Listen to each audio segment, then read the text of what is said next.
चैत्र अमावस्येला म्हणजेच गुढीपाडवा या दिवशी 6 वस्तूचे दान केल्याने तुमचे सर्व दुःख दूर होतील आणि तुमचे सुख आणि सौभाग्य वाढेल. मार्च महिन्यात वर्षा प्रतिपदेच्या दिवशी एक स्वयंस्पष्ट शुभमुहूर्त असेल. सनातन धर्मात मुहूर्ताचे विशेष महत्त्व आहे. कोणतेही शुभ कार्य किंवा शुभ कार्य करण्यापूर्वी एक शुभ मुहूर्त निश्चित केला जातो. शास्त्रामध्ये असे म्हणले जाते की जर शुभ मुहूर्त प्राप्त झाला तर बहुतेक दोष केवळ शुभ मुहूर्तात केलेल्या कर्मानेच दूर होतात. परंतु हिंदू वर्षात असे काही खास दिवस असतात जेव्हा एक स्वयंस्पष्ट शुभ मुहूर्त असतो, म्हणजे शुभ मुहूर्त पूर्ण दिवस टिकतो.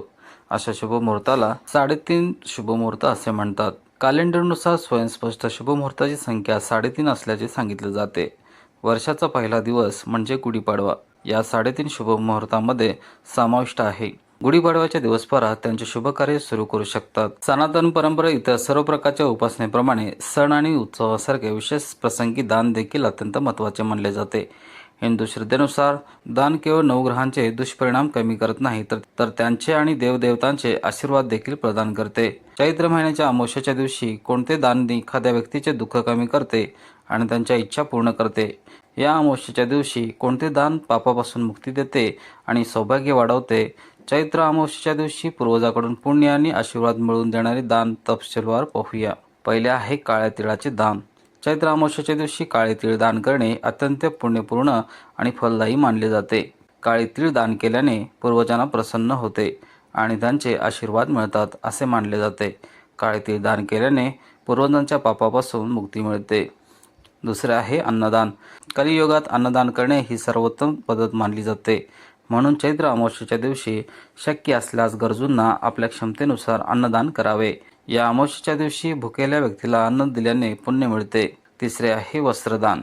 हिंदू श्रद्धेनुसार चैत्र अमावस्येला गरजू व्यक्तीला कपडे दान केले तर पूर्वज प्रसन्न होतात आणि त्या व्यक्तीवर आशीर्वाद वर्षाव करतात. चैत्र अमावस्येला काळे कपडे किंवा वस्त्रदान करावे. गायीचे दान. पूर्वजांच्या आत्म्याला शांती मिळावी आणि पापापासून मुक्तता मिळावी म्हणून शक्य असल्यास चैत्र अमावस्येला ब्राह्मणाला गाय दान करावी. जर हे शक्य नसेल तर एखाद्याने गोसेवेत सहभागी व्हावे किंवा गायीसाठी हिरवा चारा दान करावा.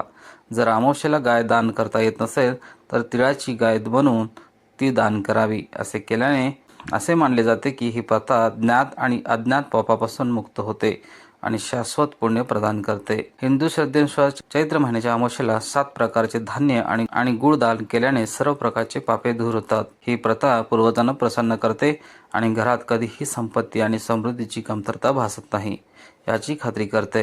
दिवादान.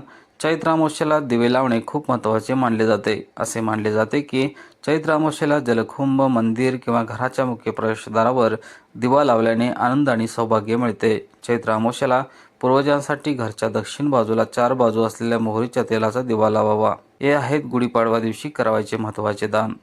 व्हिडिओ आवडल्यास व्हिडिओला नक्की लाईक करा, शेअर करा आणि उमाशेखर राष्ट्र चॅनलला सबस्क्राईब करायला विसरू नका आणि कमेंटमध्ये ओम नमः शिवाय लिहा. पुन्हा भेटू अशाच एका आध्यात्मिक आणि प्रेरणादायी माहितीच्या व्हिडिओसह. जय हिंद, जय महाराष्ट्र.